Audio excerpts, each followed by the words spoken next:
You think you're unhappy because life is unfair. Wrong.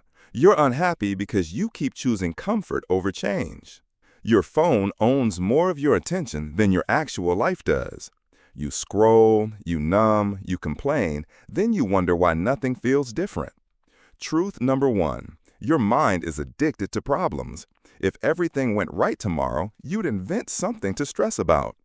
Truth number two, you don't actually want happiness. You want familiar misery, because at least you know how that feels. Change? That's terrifying. Here's the brutal fix.